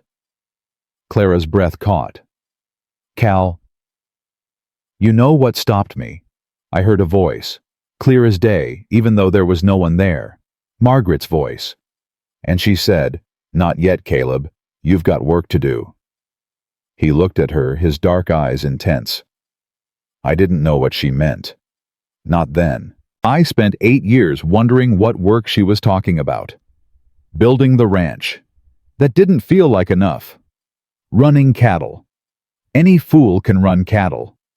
Then you showed up. You and your 5 children, hungry and scared and fighting like hell to survive. And I finally understood. Understood what? That the work wasn't about building things or making money. It was about this. Helping someone who needs it. Standing between evil and innocent. Being the person I needed when I was 12 years old and my sister was dying and nobody would help. Clara felt tears sliding down her cheeks. She didn't bother wiping them away. Your sister. Mary. She died when I was a boy. Our father. He wasn't a good man. Beat her regular. Killed her eventually, though he called it an accident. Cal's jaw tightened. I was too young to stop it, too small, too scared. I've carried that guilt my whole life. That wasn't your fault. No. But watching it happen, doing nothing that was a choice. A choice I swore I'd never make again. He leaned forward. When I saw Ezra Pruitt with that switch raised over your head, all I could see was my father. All I could hear was Mary crying. And I knew that if I walked away, I'd be making the same choice all over again. Clara reached out and touched his face. Just lightly, just for a moment. You're a good man, Caleb Westbrook. I'm trying to be. Some days, that's all any of us can do. They sat together in the quiet kitchen as the sun rose higher. And for the first time since Tommy's nightmare, Clara felt something other than fear. She felt hope. The trial was set for the following Tuesday. Judge Stone arrived at Cottonwood Ranch 3 days before, his saddlebags stuffed with documents and his expression grim. I won't lie to you, he said, spreading papers across Cal's dining table. Ezra's lawyers are good. They're going to argue that the employment contract was coerced, that Cal essentially purchased you like property, and that returning you to Ezra's custody is the only way to right the wrong. That's insane, Josie said. She'd insisted on being part of the conversation, and Clara had allowed it. Josie had earned the right to know what they were facing. Mr. Westbrook saved us. Ezra would have... I know what Ezra would have done. Judge Stone's voice was gentle but firm.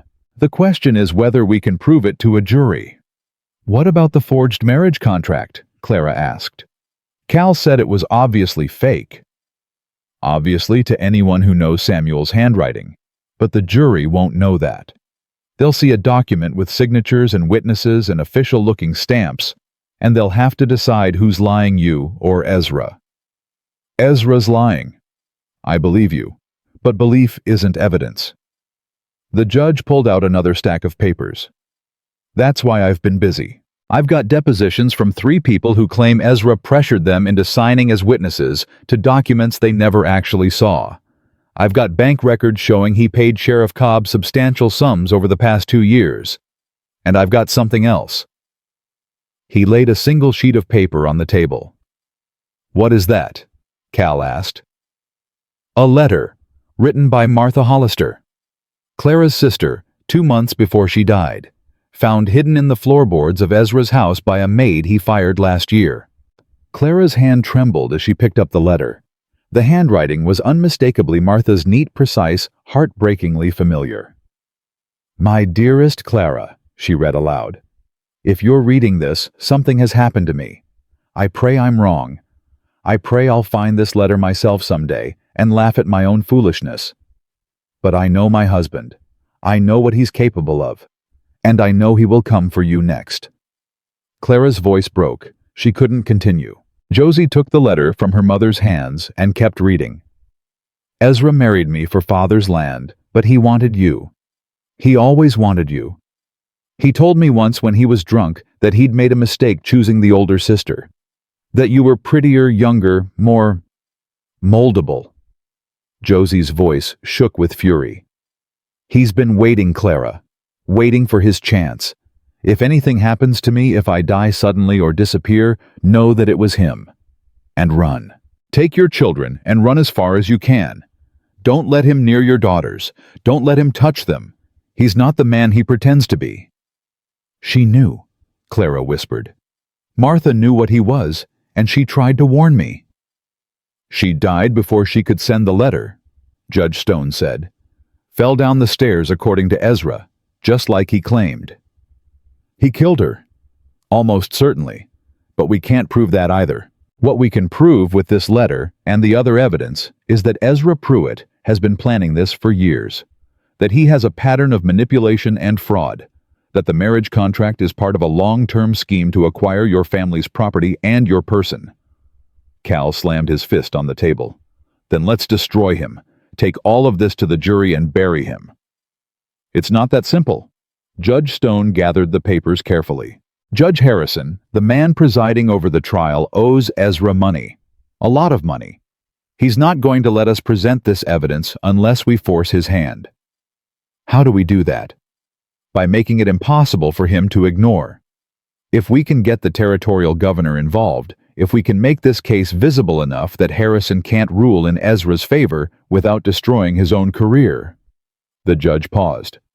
"Then we have a chance." "How do we get the governor involved?" "Leave that to me. I have contacts in Cheyenne, old friends who owe me favors." Judge Stone stood tucking the papers back into his bag. "You just focus on getting Clara and the children to the courthouse on Tuesday. I'll handle the rest." After he left, Clara sat motionless at the table, Martha's letter still clutched in her hands. "Mama," Josie's voice was soft. "Are you okay?" "No," Clara said honestly. "I'm not okay. My sister died trying to warn me about the man who wants to own me, and I never knew. I never even suspected. You couldn't have known." "I should have known. Martha tried to tell me something was wrong. Little hints, comments about how Ezra wasn't what he seemed. But I was too wrapped up in my own life, my own problems." Clara pressed the heels of her hands against her eyes. "I failed her. And now I might fail you too." "That's not true." Clara looked up. Josie was standing over her, fierce and frightened and more grown up than any 15-year-old should have to be. "You've never failed us, Mama. Not once.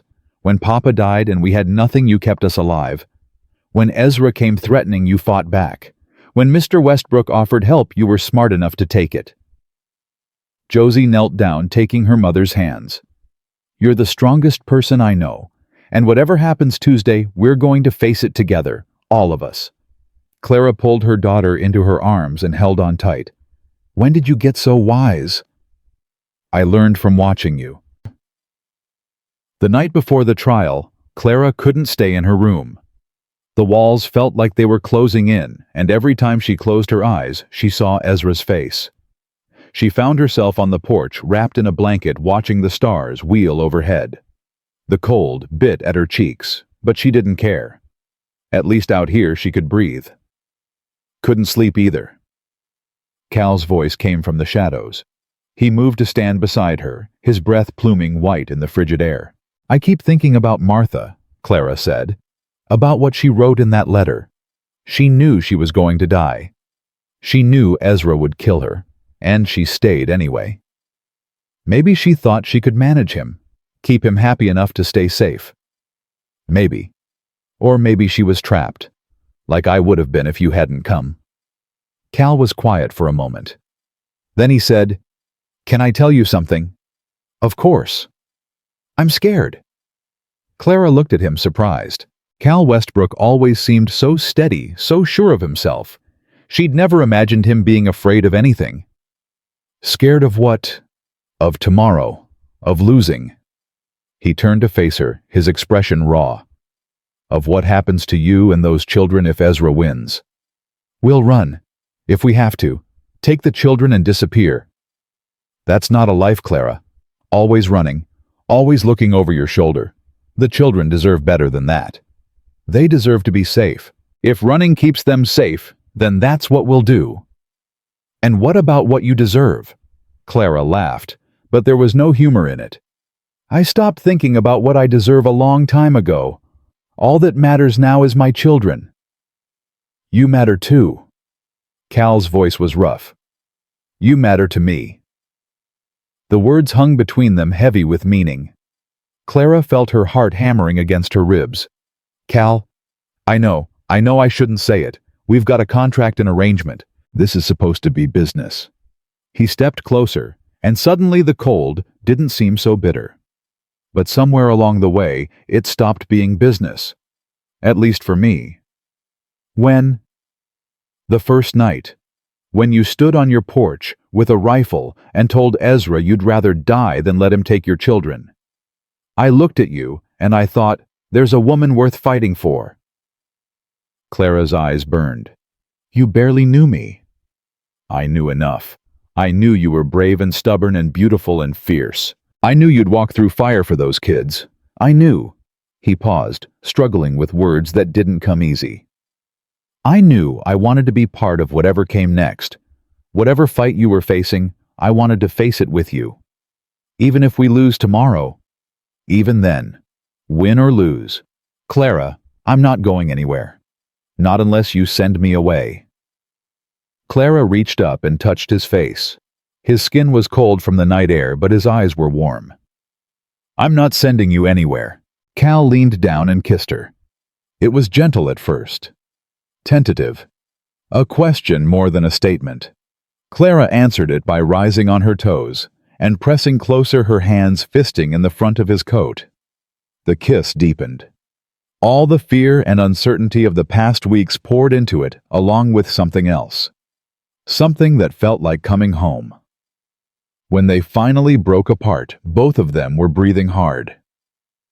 Clara, Cal said hoarsely. Don't. She pressed a finger to his lips. Don't apologize. Don't take it back.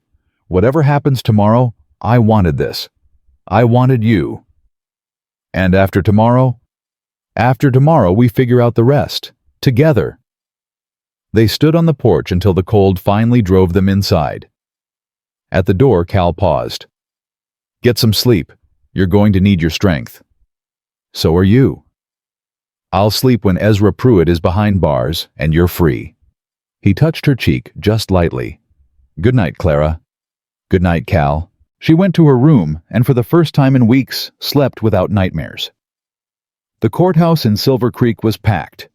Word had spread about the trial, and it seemed like half the territory had turned out to watch. Clara sat at a table with Cal and Judge Stone, her children arranged on a bench behind her. Across the aisle, Ezra Pruitt sat with his lawyers looking smug and confident. Judge Harrison called the court to order. We're here today to adjudicate the matter of Pruitt versus Hollister and Westbrook. Mr. Pruitt claims that Mrs. Hollister entered into a marriage contract with him prior to her husband's death, and that her subsequent employment agreement with Mr. Westbrook constitutes interference with said contract. Mr. Westbrook and Mrs. Hollister maintain that the marriage contract is fraudulent. Opening statements, gentlemen. Ezra's lawyer stood first. He was slick and polished with a voice like honey poured over broken glass. Ladies and gentlemen of the jury, this case is simple. A grieving widow, desperate and alone, was taken advantage of by a wealthy rancher who saw an opportunity to acquire cheap labor. Mr. Westbrook swooped in, paid off Mrs. Hollister's debts, and spirited her away to his remote ranch before anyone could question his motives. Clara's hands clenched under the table. Cal covered them with his own. Meanwhile, the lawyer continued, my client, a respectable businessman with deep ties to this community, was left holding a valid marriage contract that Mrs. Hollister's late husband had signed in good faith. Mr. Pruitt isn't the villain here. He's the victim. And all he's asking is that the law recognize his rights. Judge Stone stood when it was his turn. Ladies and gentlemen, the truth is indeed simple, but it's not the truth you just heard. He held up the marriage contract Ezra had presented. This document is a forgery. The signature is not Samuel Hollister's. The witnesses were paid to lie, and the man who created it, Ezra Pruitt, has a documented history of fraud, coercion, and abuse. A murmur rippled through the courtroom. Ezra's lawyer jumped to his feet. Objection. These accusations are baseless. I have evidence. Judge Stone's voice cut through the protest. Depositions, bank records, and a letter written by Mr. Pruitt's own late wife warning her sister about his true nature. Judge Harrison's face went pale. Judge Stone, this evidence was not submitted prior to trial. Because I only received it yesterday, Your Honor. A maid who worked in Mr. Pruitt's household came forward with documents she'd kept hidden for years, including correspondence that proves he planned this scheme long before Samuel Hollister ever died. The courtroom erupted. Ezra was on his feet shouting something about lies and conspiracy. His lawyers tried to restore order. Judge Harrison banged his gavel so hard it cracked. Silence! I will have silence in my courtroom. The noise died down. Judge Harrison glared at Judge Stone. This is highly irregular. So is fraud, Your Honor. So is a judge accepting bribes to rule in favor of the highest bidder. The color drained from Harrison's face. How dare you? I dare, because I have proof. Judge Stone pulled the final document from his bag. A telegram from the territorial governor, Your Honor. He's been informed of this case and the irregularities surrounding it. He's sending a representative to observe the proceedings and review your conduct. Harrison's mouth opened and closed like a fish out of water. Furthermore, Judge Stone continued, the governor has instructed me to inform you that any ruling in favor of Mr. Pruitt without proper consideration of the new evidence will be grounds for immediate removal from the bench. The courtroom was silent. Every eye was on Judge Harrison. Clara held her breath. Slowly, Harrison sank back into his chair. He looked at Ezra, at the lawyers, at the packed gallery. He looked like a man watching his whole world crumble. The court will recess for 1 hour, he said weakly, to review the new evidence. Ezra slammed his hand on the table. This is outrageous. You can't. Mr. Pruitt, you will sit down and be silent, or I will have you removed. Harrison's voice had gone hollow. Whatever hold Ezra had over him, it wasn't enough to overcome the terror of losing everything. The recess felt like an eternity. Clara paced the small room where they'd been sequestered, her children clustered around her like frightened chicks. What's happening, Mama? Tommy asked. Is the bad man going away? I hope so, baby. I hope so. Cal stood by the window watching the street outside. His jaw was tight, his shoulders tense. Something's wrong, he said. What do you mean? Ezra's not worried enough. Even with all this evidence against him, he looks like he's got another card to play. What kind of card? Before Cal could answer, the door burst open. Sheriff Cobb stood in the doorway, his hand on his gun. Clara Hollister, you're under arrest. Clara's blood turned to ice. On what charge? Murder of your husband Samuel Hollister. The world tilted. Clara felt Cal's hand on her arm steadying her. That's insane, Cal said. Samuel died in a mining accident. New evidence has come to light. Cobb's voice was flat rehearsed. Testimony from a witness who claims Mrs. Hollister paid to have the mine sabotaged, to collect on her husband's life insurance and escape the debts he'd accumulated. What witness? That would be me. Ezra Pruitt stepped into the room, his smile back in full force. I didn't want to bring this up, Clara. I truly didn't. But you've left me no choice. Either you drop this foolish resistance and honor the marriage contract, or I'll make sure you hang for murdering the father of your children. Clara stared at him. The children were crying. Cal was shouting something. Judge Stone was demanding to see the evidence. But all Clara could see was Ezra's face, that smug, satisfied face that had haunted her nightmares for years. And something inside her snapped. You killed him, she said quietly. The room went silent. You killed Samuel, just like you killed Martha. You've been planning this for years, murdering anyone who got in your way, forging documents, buying witnesses. Clara's voice rose. And now you're going to pin your crimes on me. Clara, don't, Cal warned. But Clara couldn't stop. Wouldn't stop. I didn't kill my husband. I didn't forge any contracts. I didn't do anything except try to protect my children from a monster. She stepped toward Ezra, and for once he actually looked uncertain. But I swear to you, Ezra Pruitt, on my husband's grave, on my sister's memory, on everything I hold sacred, if you touch my children, if you come near them, if you so much as breathe in their direction, I will kill you myself, and I won't need to hire anyone to do it. The silence stretched. Then Judge Stone spoke. Sheriff Cobb, I have here a warrant for the arrest of Ezra Pruitt. The charges include fraud conspiracy to commit murder, obstruction of justice, and bribery of public officials. The warrant is signed by the territorial governor himself. Cobb's face went white. I can't. You can, and you will. Unless you'd like to be arrested alongside him. For one terrible moment, Clara thought Cobb might draw his gun. His hand hovered near the holster, his eyes darting between Ezra and Judge Stone. Then he let his hand fall. Ezra Pruitt, you're under arrest. Ezra's face contorted with rage. You can't do this. I'll destroy all of you. I'll... Take him away, Judge Stone said. Now. Cobb grabbed Ezra's arm and hauled him toward the door. As he passed Clara, Ezra leaned close. This isn't over, he hissed. I'll get out.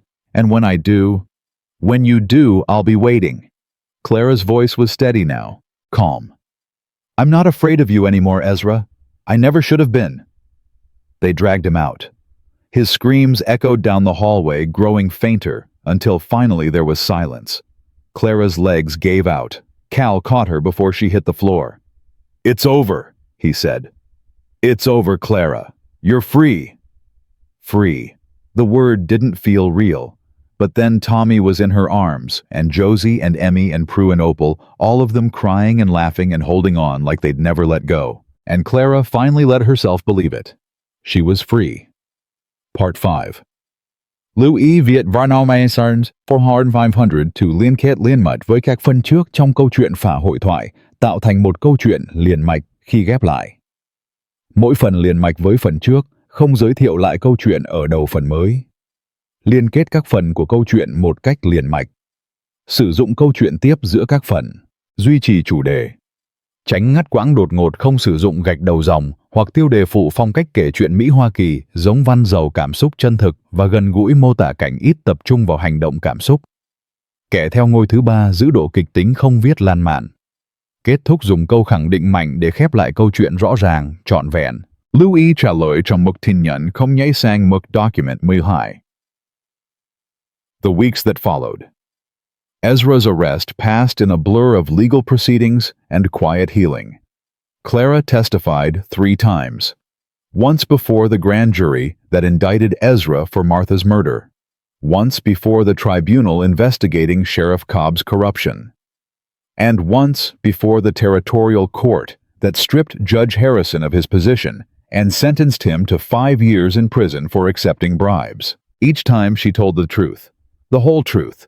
About Samuel's debts, about Ezra's threats, about the forged documents and the years of fear and the sister she'd lost without ever knowing why. Each time she walked out of the courtroom feeling lighter, like chains she'd worn so long she'd forgotten they were there, were finally falling away. Ezra Pruitt was convicted of fraud conspiracy and the murder of Martha Hollister. The jury deliberated for less than an hour. When the verdict was read, Clara felt nothing but exhaustion. She'd expected triumph, maybe, or vindication. Instead, there was only a hollow relief that it was finally over. They hanged him on a Tuesday morning in early March. Clara didn't attend. "Don't you want to see it end?" Josie asked. "It ended the day we left Silver Creek," Clara said. "What happens to Ezra now? That's between him and God. I've got better things to focus on." Better things, like her children, who were thriving in ways she'd never dared to hope. Tommy had started talking in full sentences. Real conversations, not just the single words and nods he'd fallen into during the hungry months. He followed Cal around the ranch like a shadow, asking endless questions about horses and cattle, and why the sky was blue. Opal had claimed Duke as her own personal guardian. The big hound slept at the foot of her bed every night and accompanied her everywhere during the day. She'd also befriended every barn cat on the property and was lobbying hard for a pony of her own. Prue had blossomed under Martha Greenwood's gentle attention. The older woman had recognized something in the shy artistic girl and had taken her under her wing. Now Prue spent hours in the kitchen, learning to bake bread and decorate cakes and create the beautiful things she'd always dreamed about. Emmy had become Cal's unofficial assistant with the horses. She had a natural gift for the animals, could calm a spooked mare. With a touch could coax a stubborn gelding into the corral with nothing but patience and soft words. Cal had started teaching her to ride properly, and she took to it like she'd been born in the saddle. And Josie was finally learning to be 15. Clara watched her eldest daughter one evening sitting on the porch with a book laughing at something she'd read. Just laughing, not worrying, not watching for threats, not carrying the weight of her siblings' survival on her shoulders. "She looks happy," Cal said, coming to stand beside Clara. "She looks young. For the first time in years, she actually looks her age. That's a good thing. It's the best thing." Clara leaned into Cal's shoulder, drawing warmth from his solid presence. "Thank you." "For what?" "For giving them this. A chance to be children again." Cal was quiet for a moment. Then he said, "Can I ask you something?" "Anything. Your contract. It ends in 2 months." Clara's heart stuttered. She'd been trying not to think about the contract, about what would happen when her year of service was complete and she was free to leave. "I know. What are you going to do when it's over?" Clara turned to look at him. His face was carefully neutral, but she could see the tension in his jaw, the fear he was trying to hide. "That depends." "On what?" "On whether you're going to ask me to stay." Cal's composure cracked. Just a little, just enough for her to see the hope underneath. "And if I did ask you to stay?" "Then I'd want to know what you're offering. Employment." She held his gaze. "Or something else." "Clara." He took her hands, his grip warm and sure. "I'm not good with words, never have been. But I know what I feel. And I know that the thought of you leaving, of watching you and those children ride away, feels like dying all over again. So don't let me leave. I'm asking you not to." His voice was rough. "I'm asking you to stay, not as an employee, not as a contractor, as family, as mine." Clara's eyes burned. "Are you proposing to me, Caleb Westbrook?" "I reckon I am. If you'll have me." She answered him with a kiss. The wedding was small. Just family and a few friends gathered in the parlor of Cottonwood Ranch on a spring afternoon when the world outside was exploding with new life. Judge Stone officiated. He'd become a regular visitor over the past months, drawn by the good food and better company, and the chance to watch Clara's children grow strong and happy. Martha Greenwood cried through the whole ceremony. Ada McBride had traveled from Silver Creek to attend, and cried even harder. The children stood in a row beside their mother, scrubbed clean and dressed in their finest. Tommy held the rings on a small pillow, his face serious with concentration. Opal kept trying to get Duke to sit still. Prue had made the wedding cake herself with Martha's help and couldn't stop checking to make sure it hadn't fallen. Emmy kept sneaking glances at the horses visible through the window, probably calculating how quickly she could change out of her dress and get back to the barn. And Josie stood tall and proud, holding her mother's bouquet, looking like she might burst with happiness. Cal spoke his vows in a voice that only trembled once. "I, Caleb Westbrook, take you, Clara May Hollister, to be my wife. I promise to love you, honor you, and protect you. I promise to be a father to your children and a partner in whatever comes. I promise to stand with you in good times and bad in plenty, and in want, in sickness, and in health, until death do us part." Clara's turn came, and she found herself struggling to speak past the lump in her throat. I, Clara May Hollister, take you Caleb Westbrook to be my husband. I promise to love you, trust you, and stand beside you. I promise to be your partner, your companion, and your friend. I promise to let you share my burdens and to share yours in return. She squeezed his hands, her voice breaking. I promise to believe in the future again, because you taught me how. Judge Stone pronounced them man and wife. Cal kissed her, and the children cheered and Duke barked, and somewhere outside, a meadowlark was singing. It was, Clara thought, the most perfect moment of her life. That night, after the guests had gone and the children were in bed, Clara and Cal sat on the porch watching the stars come out. Mrs. Westbrook, Cal said, testing the name. Mr. Westbrook. Has a nice ring to it. It does. Clara leaned her head against his shoulder. I never thought I'd be here. On a porch in Wyoming. Happy. I never thought I'd be happy again. After Samuel died, after everything with Ezra, I thought that part of my life was over, that the best I could hope for was survival. And now I have you, and this ranch, and a future I actually want to live in. She turned to look at him. You saved us, Cal, not just from Ezra, from giving up. You saved yourselves. I just provided the opportunity. Don't do that. Do what? Deflect. Take credit for what you did, for who you are. Clara touched his face. You're a good man, Caleb Westbrook, the best I've ever known, and I'm going to spend the rest of my life making sure you believe it.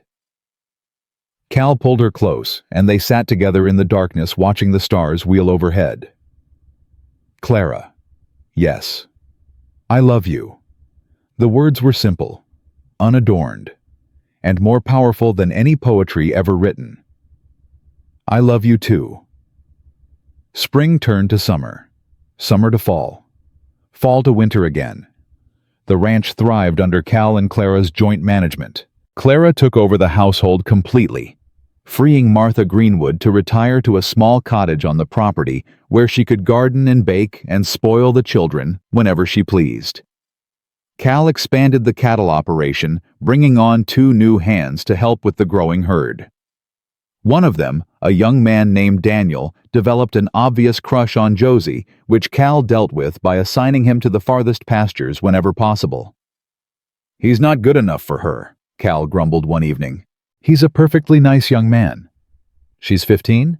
She's almost 16, and I'm not saying she should marry him. I'm saying maybe stop sending him to clean the pig pen every time he tries to talk to her. Cal mumbled something about shotguns and appropriate distances, and Clara laughed until her sides hurt. The children grew like weeds. Tommy turned 5, then 6. He lost his fear of strangers, then his baby teeth, then his conviction that monsters lived under his bed. He started calling Cal Papa without thinking about it, and the first time he did, Clara saw Cal's eyes go bright with tears he was too proud to shed. Opal got her pony a gentle spotted mare named Buttercup that she loved with the fierce devotion only a 7-year-old could muster. She also acquired 3 more cats, a pet rabbit, and a wounded hawk she nursed back to health before releasing it into the wild. Prue turned 11 and discovered a talent for mathematics that rivaled her artistic abilities. She started helping with the ranch's bookkeeping, catching errors that had slipped past everyone else and suggesting improvements that saved them hundreds of dollars over the course of a year. Emmy turned 14 and became the best horse trainer in the territory. Ranchers started coming from miles around to have her work with their difficult animals, and Cal had to start turning customers away because there weren't enough hours in the day. And Josie turned 17, then 18. She grew into a beautiful young woman with her mother's eyes and her father's stubborn jaw. She rejected 3 marriage proposals, finished her education through correspondence courses, and announced that she planned to study law. Law, Cal said, surprised. Someone needs to make sure what happened to Mama never happens to anyone else. Someone needs to fight for the people who can't fight for themselves. Josie's chin lifted. I'm going to be that someone. Clara cried for an hour. From pride mostly, but also from the bittersweet knowledge that her little girl was becoming a woman with dreams and plans of her own. "She'll be magnificent," Cal said, holding Clara while she wept. "I know, that's why I'm crying." The years passed, each one better than the last. Clara and Cal welcomed their own child, a boy they named Samuel after Clara's first husband. He had Cal's dark eyes and Clara's stubborn streak, and he was spoiled rotten by 5 older siblings who treated him like a living doll. The ranch expanded again, then again. Cal built a bigger house, one with room for all the children and their eventual families. He built a school in town funded by the profits from the cattle operation. He built a church, a library, a community hall. "You're trying to create a legacy," Clara observed one evening. "I'm trying to make something that matters, something that lasts beyond me." It will. All of this will. Ada McBride came to live with them after her boarding house burned down. She spent her final years surrounded by children who called her Grandma Ada and begged her for stories about the old days. Martha Greenwood passed peacefully in her sleep at the age of 72. The whole territory came to her funeral.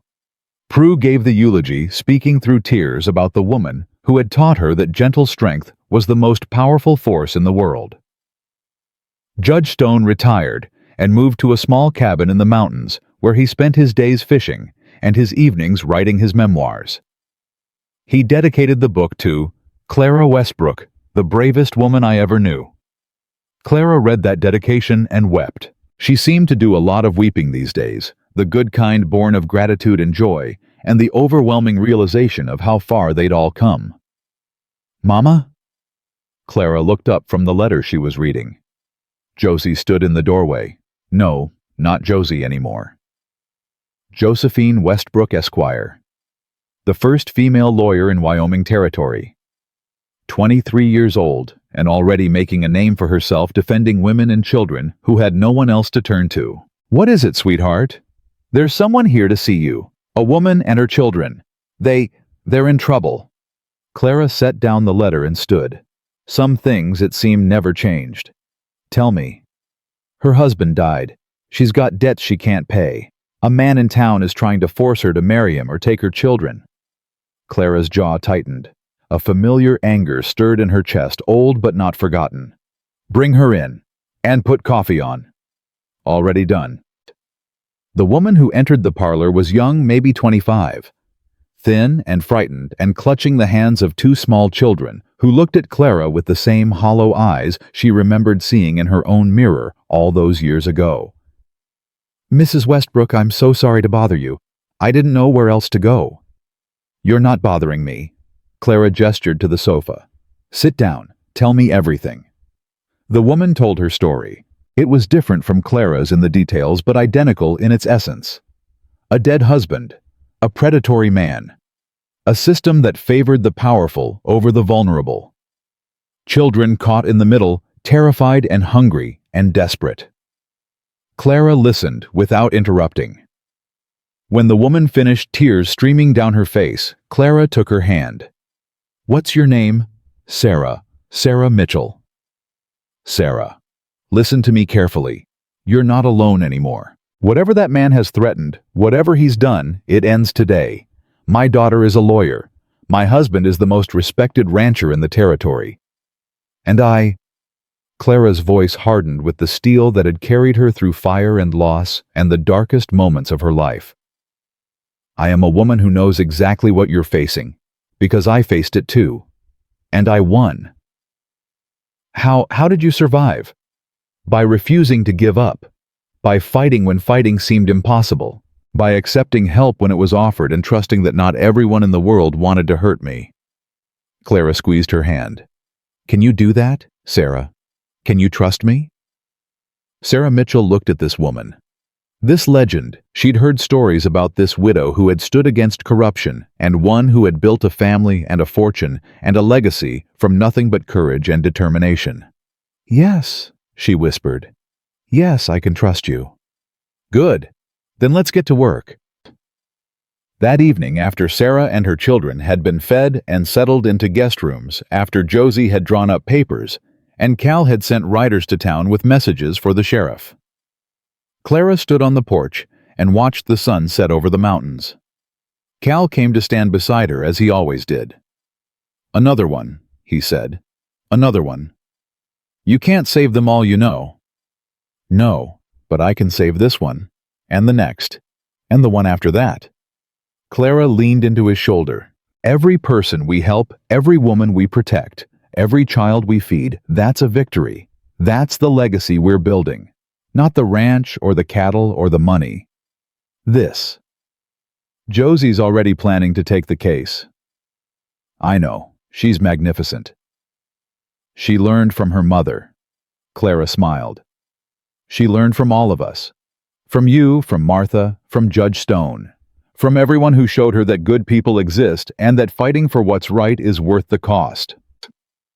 They stood together as the sky turned gold, then rose, then purple. The first stars appeared the same stars that had watched over Clara's journey from the beginning. "Do you ever think about how different things could have been?" Cal asked. "If I hadn't come to your farm that day." "Sometimes. But then I remember something my mother used to say. She said that God writes straight with crooked lines. That even the worst things that happen to us can lead to something beautiful if we let them. Do you believe that?" Clara thought about everything she'd endured. The loss of her parents, the struggles with Samuel, Ezra's cruelty, the hunger and the fear and the desperation. And then she thought about what had come after. This ranch, this family, this man beside her who had given her back her faith in humanity. "I believe that suffering doesn't have to be meaningless," she said finally. "I believe that we can choose what to do with our pain. We can let it destroy us, or we can use it to build something better. Something that helps others who are suffering the same way we did. And that's what you've done. That's what we've done. Together." Clara turned to face her husband, taking his hands in hers. "I love you, Caleb Westbrook. I love the man you are and the life we've built and the family we've raised. I love that you saw a desperate widow on the worst day of her life and decided to help her instead of walking away. I love that you never gave up on me even when I'd given up on myself." "I couldn't give up on you." Cal's voice was rough with emotion. "From the moment I saw you standing in that kitchen ready to fight the whole world to protect your children, I knew." "Knew what?" "That you were worth fighting for. That all of this was worth whatever it cost." Clara rose on her toes and kissed him soft and slow. When she pulled back, both of them had tears in their eyes. "No more talking," she said. "Come inside. Our family's waiting." They walked into the house together, where their children gathered around the dinner table, where laughter echoed off the walls, where love had built something that would last for generations. Clara May Hollister had started with nothing but 5 hungry children and a heart full of fear. She ended with everything. A home, a family, a legacy of courage and compassion that would inspire others for 100 years to come, and a love so strong that even death, when it finally came for her many decades later, could not diminish it. Because some things are stronger than death, stronger than fear, stronger than all the cruelty the world can offer. Love is one of those things. Family is another. And hope, stubborn, relentless, unconquerable hope, is the strongest of all. Clara Westbrook knew this. She had lived it. And now, watching her children and grandchildren gathered around her table, she knew that her story would continue long after she was gone. Not in the pages of history books or the records of courts, but in the hearts of everyone she had touched, everyone she had helped, everyone she had loved. That was her legacy. That was her victory. And it was enough. It was more than enough. It was everything.